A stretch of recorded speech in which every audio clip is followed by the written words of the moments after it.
آپ سے سب کچھ ملا یا غوث اعظم دستگیر. یہ آپ جو ارشاد فرما رہے ہیں مدد، تو یہ بھی تو ایک وسوسہ لوگوں کے ذہنوں میں ہے کہ یہ کیوں ضروری ہے ان سے مدد مانگنا، انہی سے مدد مانگے، انہی سے مدد مانگے، اور یہ خود بھی ترغیب دلاتے ہیں کہ ہم سے مدد مانگی جائے. تو یہ مدد مانگنا بار بار، کچھ اس کے بارے میں بھی وضاحت فرما دیں اور خلاصہ ارشاد فرما دیں. عرض یہ کہ شیطان کا یہ خطرناک ترین وار ہے، اور اس طرح نہ جانے کتنے لوگوں کو وہ گمراہ کر دیتا ہے. جب اللہ عز و جل نے کسی غیر سے مدد مانگنے سے منع نہیں فرمایا تو پھر کسی کو یہ حق کیسے پہنچتا ہے کہ وہ یہ کہہ دے کہ اللہ کے سوا کسی سے مدد مت مانگو؟ یہ کیا فرما رہے ہیں آپ؟ کیا اللہ نے کسی اور سے مدد مانگنے سے منع نہیں کیا؟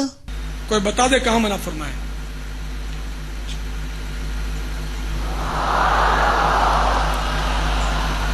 کرچے ایسی آیتیں ہیں جن سے استدلال ہو سکتا ہے، لیکن وہ استدلال جو ہے وہ غلط ہے، اس لیے کہ دوسری آیتوں سے ورنہ تضاد پیدا ہوگا، اور کہیں بھی قرآنی آیات میں تضاد نہیں.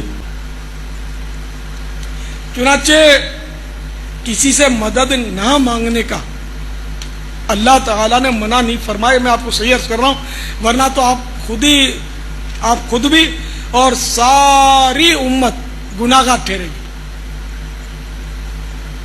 کہ اللہ کے سوا اگر کسی سے مدد مانگنی منع ہو جائے. آپ یہ بتائیے، یہ آپ نے کہیں آتے جاتے یہ بورڈ پڑھے اپنے ملک میں، مددگار پولیس جی، ٹیلی فون نمبر 15 ہوتا ہے، ٹھیک ہے نا، یہ لکھا ہوتا ہے واٹ از دس.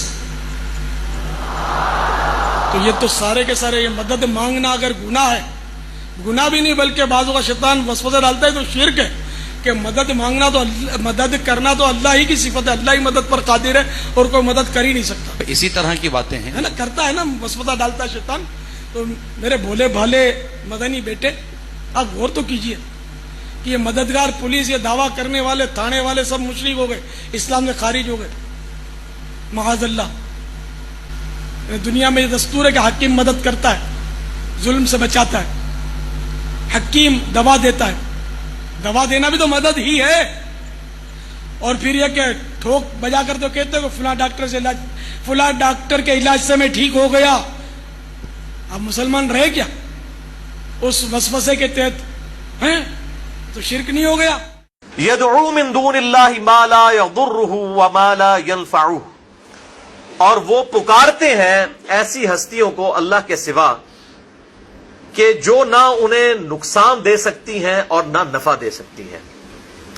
ذالک هو الضلال البعید، اور یہ تو انتہائی گمراہی کی چیز ہے کہ انسان ایسی ہستیوں کو پکارنا شروع کر دے کہ جو نہ نفع دے سکتی ہیں اور نہ نقصان دے سکتی ہیں. یعنی اس میں امپلائیڈ ہے کہ اگر مصیبت اور پریشانی میں پکارنا ہے تو صرف اللہ کو پکارنا ہے، اور اس میں پکارنے سے مراد دعا کے لیے پکارنا. ایک ہے ظاہری اسباب کے لیے پکارنا، مثال کے طور پر میں کہتا ہوں بھائی مجھے پانی پلا دے، یہ ظاہری سبب ہے. اس کو اختیار کرنا عین قرآن کا حکم ہے. قرآن حکیم میں ہی سورۃ المائدہ میں آیا وَتَعَاوَنُوا عَلَى الْبِرِّ وَالتَّقْوَى وَلَا تَعَاوَنُوا عَلَى الْإِثْمِ وَالْعُدْوَانِ، نیکی اور پرہیزگاری کے کاموں میں ایک دوسرے کی مدد کرو اور برائی کے کاموں میں الگ رہو. تو یہ قرآن نے ہمیں حکم دیا ہے کہ ظاہری اسباب اختیار کرنے ہیں. اب پیاس لگی ہوئی ہے تو پانی سے ہی بجھے گی. اگر کوئی شخص صرف دعا کرتا رہتا ہے اللہ میری پیاس بجھا دے اور وہ پانی نہیں پیتا تو اسے یہ کہا جائے گا وہ قرآن و سنت کی تعلیمات کے خلاف چل رہا ہے. اب وہ استعانت اور غیر اللہ کو پکارنے کے ایشو کے اوپر انہی چیزوں کی پلی لیتے ہیں اور لوگوں کو غلط طرف مائل کرواتے ہیں. وہ کہتے ہیں دیکھیں جی یہ لوگ کہتے ہیں اللہ کے علاوہ کسی کی مدد نہ مانگی جائے، تو جب آپ بھوکے ہوتے ہیں تو اللہ سے کھانا مانگتے ہیں، جا کے امی سے روٹی مانگتے ہیں کہ جی روٹی آپ امی سے مانگیں گے کہ اللہ سے مانگیں گے؟ اچھا جب آپ بیمار ہو جاتے ہیں تو ڈاکٹر سے جا کر دوائی لیتے ہیں یا اللہ تعالیٰ سے دوائی مانگتے ہیں؟ تو ڈاکٹر کے پاس جانا شرک نہیں تو ولی اللہ کے پاس جانا بھی شرک اونچی نہیں ہے. ہاں کوئی یہ سمجھے کہ یہ ولی خود سے کرتا ہے تو یہ غلط ہوگا اور یہ ہمارا عقیدہ نہیں. مگر میں لوگوں سے سنتا ہوں، جی میں بیمار ہو گیا تھا، ہسپتال گیا، ڈاکٹر صاحب نے علاج کیا، میں ٹھیک ہو گیا، ڈاکٹر صاحب نے ٹھیک کر دیا. مریض کو لے کے جاتے ہیں، ڈاکٹر صاحب ٹھیک کرو، کہتے ہیں یا نہیں؟ کرنے والا ٹھیک کون ہے؟ اس کو کیوں کہہ رہے ہیں؟ جب قرآن کی آیت پڑھتے ہو ایاک نعبد و ایاک نستعین، پھر ڈاکٹر کو کیوں کہہ رہے ہو؟ چور آ جائے تو پولیس کی مدد، مقدمہ بن جائے تو وکیل کی مدد، ووٹ لینا ہو تو بندوں کی مدد، چندہ لینا ہو تو بندوں کی مدد، کیونکہ چندہ خدا سے نہیں ملتا. اس وقت ان کو فتوے یاد نہیں رہتے، ہر ایک کے دروازے پہ جاتے ہیں. کھالیں لینی ہو تو بندوں کی مدد، نوٹ ووٹ بندوں سے لیتے ہو.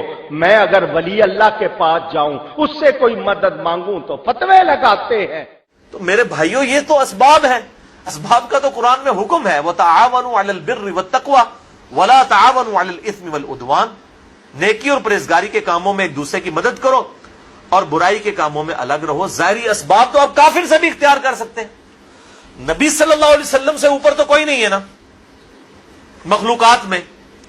چلیں ہمیں تو یہ کہیں گے نا جی کیونکہ ہمارے سے اوپر بھی اور ہستیاں ہیں، ہم اللہ تعالیٰ تک ڈائریکٹ نہیں پہنچ سکتے. نبی تو ڈائریکٹ اللہ تک پہنچتا ہے نا. تو صحیح بخاری اٹھا کے دیکھیں، آپ صلی اللہ علیہ وسلم کی وفات اس حال میں ہوئی کہ آپ کی زیرہ گندم کے عوض گروی رکھی ہوئی تھی ایک یہودی کے پاس. یعنی آپ نے اپنی زیرہ گروی رکھ کر یہودی سے گندم لی ہوئی تھی ادھار کے طور پر. یہ صحیح بخاری میں حدیث موجود ہے. تو آپ صلی اللہ علیہ وسلم نے تو یہودی سے بھی مدد مانگی ہے. تو یہ تو ظاہری اسباب ہے. لیکن انہوں نے یہ نہیں کہا المدد یا یہودی میری مدد فرمائیے، یہ تو نہیں آپ صلی اللہ علیہ وسلم نے کہا. آپ نے کبھی یہ بھی نہیں کہا کہ اے جبرائیل المدد میری مدد فرمائیے، آپ تو فرشتوں کے سردار ہیں، کبھی نہیں کہا. تو کس طرح پبلک کو دھوکہ دیتے ہیں. ظاہری اسباب تو ہمارے محبوب صلی اللہ علیہ وسلم نے خود اختیار کیے ہیں. یہ معاملہ اور ہے. غائب میں مدد کے لیے پکارنا خالصتاً شرک ہے اللہ کے علاوہ کسی اور کو، اور وہ ہے دعا. ایاک نعبد و ایاک نستعین. اے اللہ ہم عبادت بھی صرف تیری ہی کرتے ہیں اور غائب میں مدد کے لیے صرف تجھی کو پکارتے. اپروپریٹ ٹرانسلیشن بنے گی غائب میں مدد کے لیے، ظاہری اسباب میں نہیں، غائب میں مدد کے لیے. اور قرآن حکیم نے اس ایشو کے اوپر بڑی کلیئر کٹ تعلیمات ارشاد فرمائی ہیں. عبادت کے اندر فی نفسی ہی اس طرح کا شرک اس امت میں نہیں آیا جس طرح کے اگلی امتوں میں تھا، لیکن پکارنے میں وَإِيَّاكَ نَسْتَعِينُ جو عبادت کی اعلیٰ ترین شکل ہے یعنی دعا، اس میں آیا ہے. اس لیے قرآن حکیم نے سب سے زیادہ پکارنے پر زور دیا ہے. یہاں پر بھی آپ دیکھیں سورۃ الحج کی آیت نمبر 12 میں آیا یدعو من دون اللہ، یہ پکارتے ہیں اللہ کے علاوہ ما لا یضرہ وما لا ینفعہ، ان ہستیوں کو جو کہ نہ تو نفع دے سکتی ہیں اور نہ نقصان دے سکتی ہیں. ذالک هو الضلال البعید، یہ تو انتہائی دور کی گمراہی ہے. یعنی پستی کے اندر انسان گر جائے نا تو اس قسم کی حرکتیں کرتا ہے. کوئی عقل مند آدمی یہ حرکت نہیں کر سکتا کہ وہ اللہ کے علاوہ کسی اور ہستی کو دعا کے لیے پکارے. تو یہ گمراہی اپنے عروج پہ ہونا تو انسان اس قسم کی حرکتیں کرتا ہے. اور آپ دیکھ لیں یہ علماء کس طریقے سے لوگوں کو گمراہ کر رہے ہوتے ہیں. اور میں نے اگلے دن ایک وہ پوسٹ مجھے کسی نے بھیجی، فیس بک پہ لگی ہوئی تھی، ای میل کیا امیج کہ جی وہ ایک شخص جو ہے اس کا دکھایا کہ جی وہ ہاتھ بس ڈوبنے کے قریب ہے، ایک ہاتھ ہی باہر ہے، اور نیچے لکھا ہوا کہ جی یہ جو صاحب ہیں یہ ایسے شخص کے والد ہیں کہ جن کا بیٹا کہتا ہے اللہ کے علاوہ کسی کو مدد کے لیے نہیں پکار سکتے. تو یہ پکارتے رہے، پکارتے پکارتے جب یہ پکارنے لگے اپنے بیٹے کو مدد کے لیے تو بیٹے نے کہا کہ ابا جی اللہ سے مدد مانگنی چاہیے، غیر اللہ سے مانگنا شرک ہے، اور اسی دوران وہ ڈوب گئے. آپ دیکھیں. تو میں اسے پوچھتا ہوں کہ آپ جن بزرگوں کو پکار رہے ہیں، آپ کے والد صاحب کو اگر تیراکی نہ آتی ہو، ہم ان کو دھکا دیتے ہیں پانی کے اندر، دریا بھی ہمارے قریب ہے، تو وہ شیخ عبد القادر جیلانی کو پکار لیں اس وقت، وہ ان کی مدد کو آ کے بتائیں. چلو اللہ کو تو چھوڑ دو نا، اللہ تو مدد نہیں کر سکتا نا، پہلے تو بزرگوں تک پہنچنا نا. تو وہاں جو دریا کے کنارے کتنے مزار ہیں، ان مزار والے بزرگوں کو پکارے نا کہ بچائیں. اور میرے بھائیوں، یہ ظاہری اسباب کا معاملہ ڈفرنٹ ہے. یہ تو ہمیں اللہ نے حکم دیا ہے کہ ظاہری اسباب اختیار کرنے ہیں. وہ تو ہمارے پیغمبر نے بھی اختیار کیے ہیں صلی اللہ علیہ وسلم. ان سے اوپر تو کوئی نہیں تھا نا. ان کو تو یا غوث الاعظم مدد کہنے کی ضرورت نہیں تھی نا. وہ تو ڈائریکٹ اللہ کے ساتھ تھے. پھر انہوں نے یہودیوں کے پاس کیوں زیرہ رکھوائی اپنی گروی؟ تو ظاہری اسباب اختیار کرنا اور چیز ہے، اور غائب میں مدد کے لیے پکارنا اور چیز ہے. غائب میں مدد کے لیے پکارنا خالصتاً شرک ہے. اور اس حوالے سے وہ آیت بڑی اہم ہے جو 20ویں پارے میں آپ کو پہلے صفحے کے اوپر وہ آیت نکلے گی. 20واں پارہ ذرا کھول لیجئے. وہ میں آیت بھی آپ کو سورۃ النمل آیت نمبر 62، اعوذ باللہ من الشیطان الرجیم، 6 لائن میں، امن یجیب المضطر اذا دعاہ، بھلا بتاؤ تو کہ کون ہے ہستی وہ جو اضطراب اور پریشانی میں گھرے ہوئے شخص کی فریاد کو، دعا کو سنتی ہے. وہ یکشف السوء، اور وہ اس سے برائی بھی دور کر دیتی ہے. وَيَجْعَلُكُمْ خُلَفَاءَ الْأَرْضِ، اور وہی ہستی ہے کہ جو تمہیں اگلوں کا خلیفہ کرتی ہے دنیا پر. یعنی تمہارے باپ دادا مرتے ہیں تو تم مر جاؤ گے تو تمہاری اولاد. یہ کون ہستی ہے جو اس طریقے سے یہ سارے معاملات کو لے کر چل رہی ہے؟ کون سے معاملات کو؟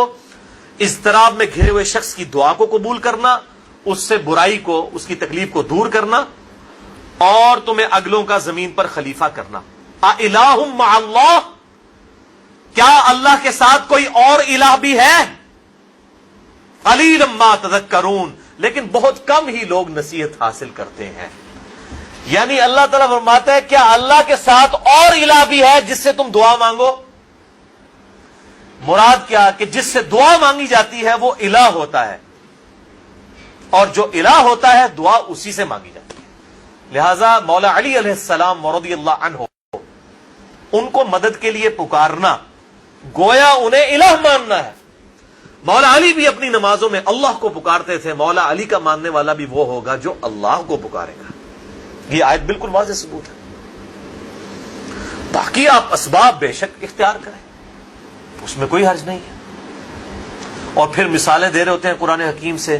جی قرآن پاک میں وَاسْتَعِينُوا بِالصَّبْرِ وَالصَّلَاةِ، صبر اور نماز کے ذریعے مدد چاہو. جی صبر اور نماز بھی تو غیر اللہ ہے، اس سے مدد کیوں مانگتے ہیں؟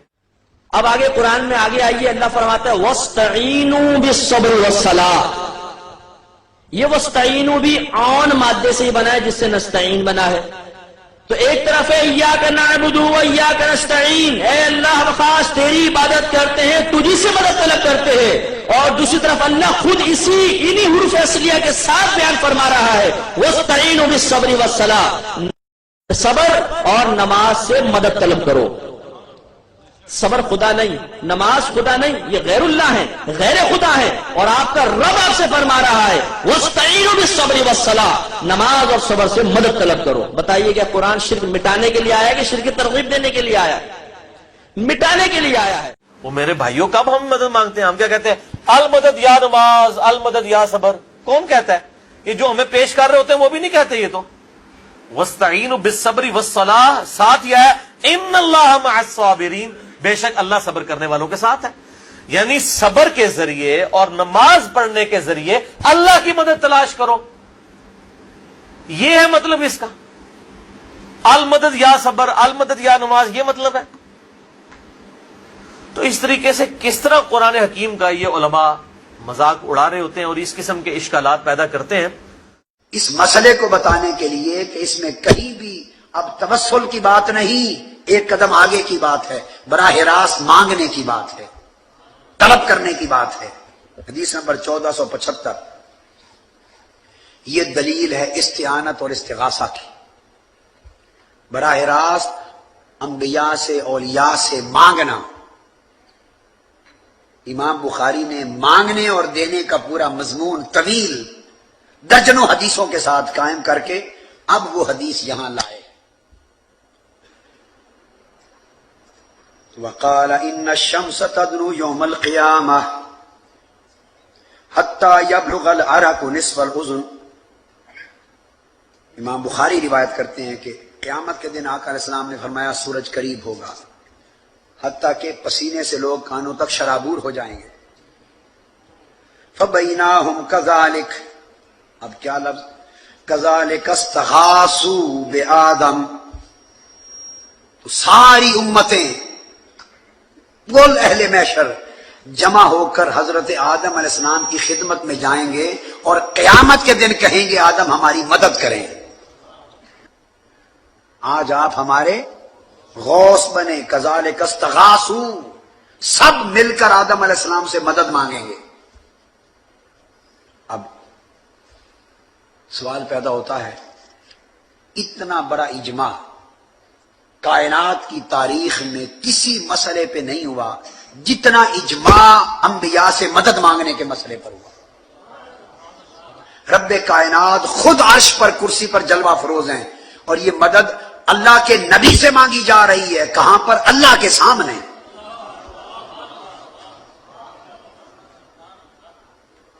اور بتا کون رہا ہے؟ تاجدار کائنات بتا رہے ہیں۔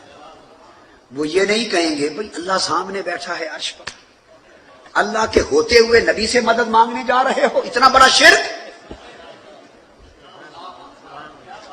اتنا بڑا شرک۔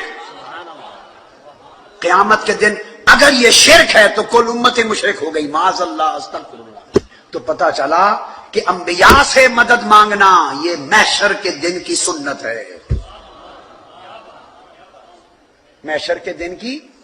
اگر آج انبیاء سے مدد مانگنا اگر آج شرک ہے تو شرک قیامت کے دن بھی شرک رہے گا۔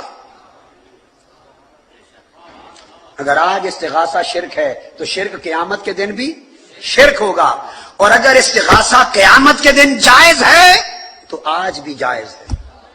پھر آپ صلی اللہ علیہ وسلم فرمانے لگے قیامت کے دن میں سب لوگوں کا سردار ہوں گا، سب کا ریپریزنٹیٹو ہیڈ۔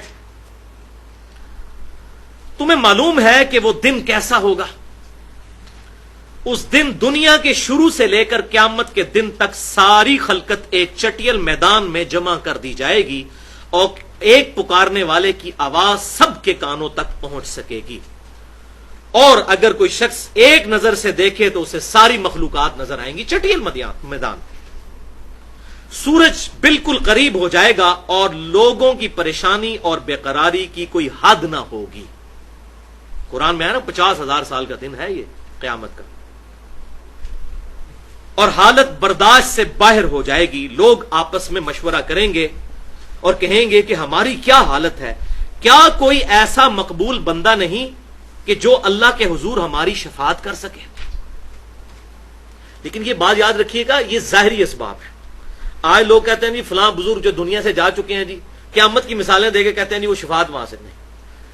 آپ صلی اللہ علیہ وسلم دنیا میں سامنے موجود ہوں، ہم اپنا ہر مسئلہ آپ کے پاس لے کے جائیں، لیکن اب ہماری آپ کے ساتھ کمیونیکیشن نہیں ہو سکتی۔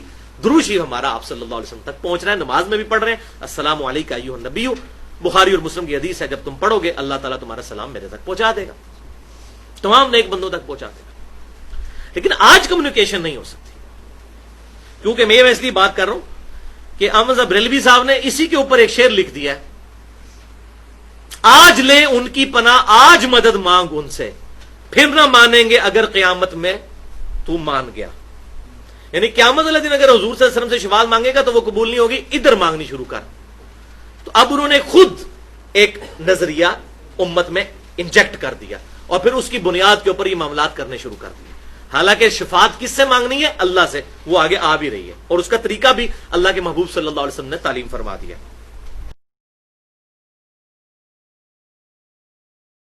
اچھا علی بھائی یہ بتائیں آپ نمازیں کتنی پڑھتے ہیں روز؟ نمازیں، فرض نمازیں تو میں 5 پڑھتا ہوں، باقی جو نفلی نمازیں ہیں وہ میرا اور اللہ کا معاملہ ہے، میں اس کو آپ پہ 50 کیوں نہیں پڑھتے؟ 50 اس لیے نہیں پڑھتا کہ بخاری اور مسلم میں حدیث ہے کہ امت 5 نمازیں پڑھے گی، اور من جاء بالحسنۃ فلہ عشر امثالھا، سورہ الانعام کی آیت ہے، جو کوئی ایک نیکی لے کے آئے گا اس کو 10 ملیں گی، اور بخاری مسلم میں الفاظ ہیں کہ نبی علیہ السلام کو کہا گیا کہ آپ کی امت پڑھے گی تو 5 لیکن 10 گنا یعنی 50 کا ثواب ملے گا۔ لیکن آپ نے شروع میں تو 50 کا حکم دیا گیا نا، 50 کا ملا گیا۔ پھر سیدنا موسیٰ علیہ السلام سے ملاقات ہوئی، انہوں نے سفارش کی، وہ پھر اللہ کے پاس گئے۔ غیر اللہ کی مدد کیوں مان رہے ہیں آپ 50 پڑھیں؟ نہیں، غیر اللہ کی مدد تو ہم مان ہی نہیں رہے۔ غیر اللہ کی مدد تو تب ہو کہ جب نبی صلی اللہ علیہ وسلم نے وہاں پر کھڑے ہو کر آنکھیں بند کر کے کہا ہو کہ المدد یا موسیٰ علیہ السلام جو یہاں سے ہزاروں کلومیٹر دور ہے، میری مدد کو پہنچ گئے. وہ تو موسیٰ علیہ السلام سامنے موجود تھے, سبب تھا, موسیٰ علیہ السلام نے مشورہ دیا تو واپس چلے گئے. ہمارا تو اختلاف ظاہری اسباب کے ساتھ ہے نہیں. آج نبی علیہ السلام دنیا میں موجود ہو, واللہ ہم اپنا دنیا اور دین کا ہر مسئلہ لے کے حضور کے پاس جائیں, ٹھیک ہے, لیکن آج کی ڈیٹ میں آپ ہمارے سامنے موجود نہیں ہے, قبر مبارک کے اندر ہے. آج ہماری ان سے کمیونیکیشن نہیں ہو سکتی. ہمارا درود و سلام اللہ تعالیٰ ان تک پہنچاتا ہے. موسیٰ علیہ السلام اور نبی علیہ السلام کی عالم ارواح کے اندر یا وہ برزخ کے اندر ملاقات ہوئی, ادھر نہیں, آسمانوں کے اوپر, اور وہ ظاہری اسباب تھے. غیر اللہ کی مدد سے کیوں ثابت کرتے ہیں؟ اس طرح کی غیر اللہ کی مدد کدھر آ گئے؟ ظاہری اسباب کے موسیٰ علیہ السلام سامنے موجود ہے. موسیٰ علیہ السلام سبب بنے, مشورہ دیا انہوں نے. وہ کہتے ہیں جی کہ نہیں, ہم نبی صلی اللہ علیہ وآلہ وسلم سے مناجات کرتے ہیں, اور اس لیے یہ دعا نہیں ہے, اس لیے یہ شرک بھی نہیں ہے. یہ جو مناجات کا ان کا کانسیپٹ ہے, وہ مناجات کیا کہتے ہیں, اس سے کیا مراد وہ لے رہے ہوتے ہیں؟ مناجات سر جو میں نے حدیث میں پڑھا ہے اس میں تو دعا ہی ہے. دعا ہی ہے نا, وہی تو میں کہہ رہا ہوں. جی, آپ جو ہے وہ نام کچھ بھی رکھتے ہیں, مسئلہ یہ ہے کہ مناجات جو ہے وہ دعائی کو تو مناجات کہا جاتا ہے. تو ان کو یہ بات اصل میں سمجھائیں.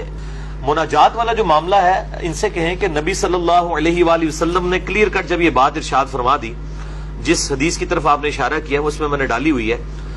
جامعہ ترمذی میں کتاب الدعوات چیپٹر میں انٹرنیشنل نمبر کے مطابق 3372 ہے, اور سنن ابی داؤد میں کتاب الصلاح چیپٹر میں انٹرنیشنل نمبر کے مطابق 1479 ہے کہ آپ صلی اللہ علیہ وآلہ وسلم نے فرمایا, الدعاء هو العبادہ, دعا ہی تو عبادت ہے. اگر دعا عبادت نہیں ہے تو اور پھر کون سی چیز عبادت ہے؟ یعنی اس لیے آپ دیکھیں دعا اتنی امپورٹنٹ عبادت ہے کہ اللہ تعالیٰ نے ایاک نعبد و ایاک نستعین, اے اللہ ہم صرف تیری ہی عبادت کرتے ہیں اور غائب میں مدد کے لیے صرف تجھی کو پکارتے ہیں. ایک تو ظاہری اسباب ہے, وہ تو آپ لے سکتے ہیں, کافر سے بھی لے سکتے ہیں, وَتَعَامَنُوا عَلَى الْبِرِّ وَالتَّقْوَى وَلَا تَعَامَنُوا عَلَى الْإِثْمِ وَالْعُدْوَانِ. لیکن ایک ہے کہ آپ ہستی سامنے موجود نہیں ہے اس طریقے سے اور آپ اس کو پکار رہے ہیں. مثلا میں آپ کو کہتا ہوں مجھے پانی پلا دیں تو ٹھیک ہے, لیکن آپ فیصلہ آباد میں بیٹھے اور میں کہتا ہوں انجینئر صاحب مجھے پانی پلا دیں, انجینئر صاحب مجھے پانی پلا دیں, چاہے آپ زندہ ہیں یا مردہ ہیں. جب میں آپ کو یہ سوال کر رہا ہوں, یہ غائب میں پکارنا ہے, یہ ایاک نستعین کی وائلیشن ہے اور خالصتاً شرک ہے. اگر یہ شرک نہیں تو اور کون سا شرک ہے؟